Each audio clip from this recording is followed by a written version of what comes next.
Hey everybody, Josh from Populi here. Today we're looking at tuition schedules, the ins and outs of setting them up, with a special focus on how to set up more complex tuition brackets.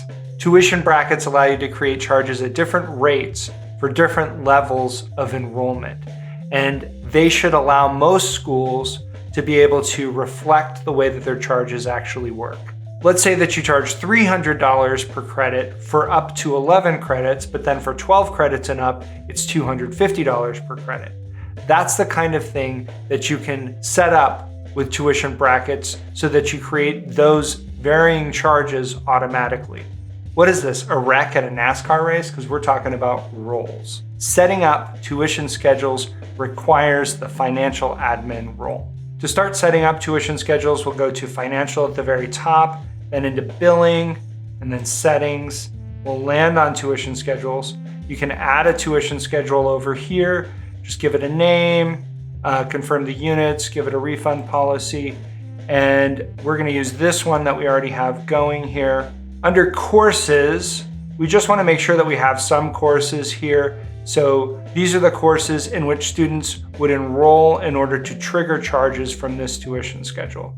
So we'll click edit over here, and then you can easily click a couple of these courses here or whichever courses this tuition schedule should trigger charges for, and then click finish editing courses. Now let's actually look at creating those tuition brackets.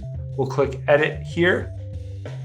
And then under account, we'll just choose the correct income account that this should be pointed at. We're gonna set this to tuition.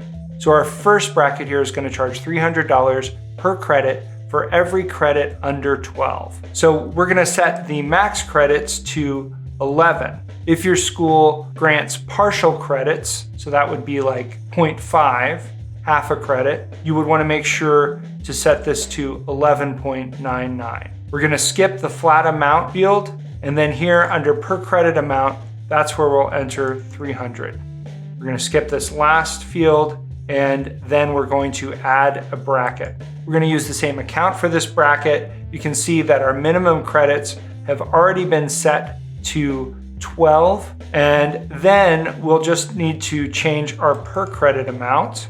Now, the question is, what should we set for max credits? This is the last bracket for this particular tuition schedule. So all we want to do is make sure that we're going to cover the greatest number of credits in which a student can enroll in a single term. Many schools would just put this to 99 credits, but you could choose something closer. If, let's say that the most credits that someone might be able to enroll in a single term is 24, you could set this to 25 or something right above that, just to make sure that you're going to create charges. If a student enrolls in more credits in a term than you have set on their tuition schedule, they won't create any charges.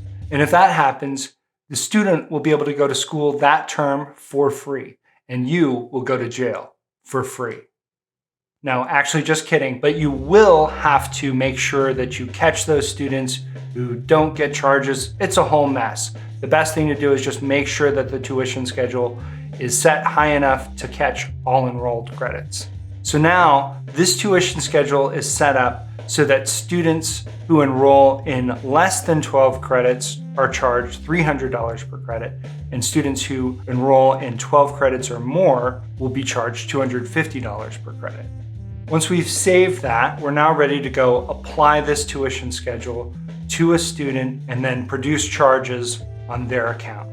That example probably covers most situations for most schools. If you have a third tier beyond those two tiers that we set up, you can easily click add a bracket and add another tuition bracket in.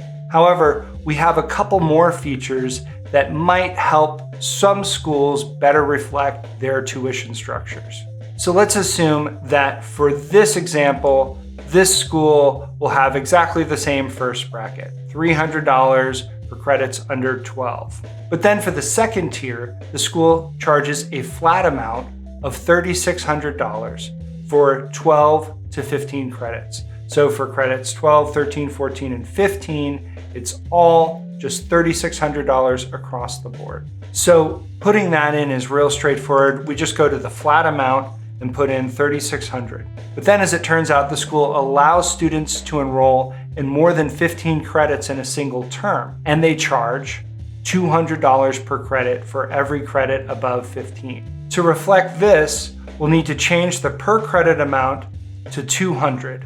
But now, how do we make sure that this $200 amount per credit is only charged for credits above 15? That happens over here in the 4 credits above column, and we just input 15. And again, if you have half credits that shouldn't be charged for up to 16, you would put in $15.99, something like that.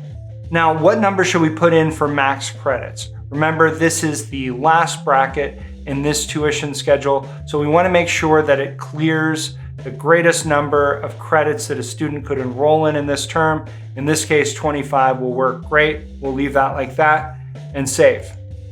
Now, this schedule will charge students enrolled in less than 12 credits $300 per credit. It'll charge students enrolled in 12 credits or more that flat rate of $3,600 up to 15 credits.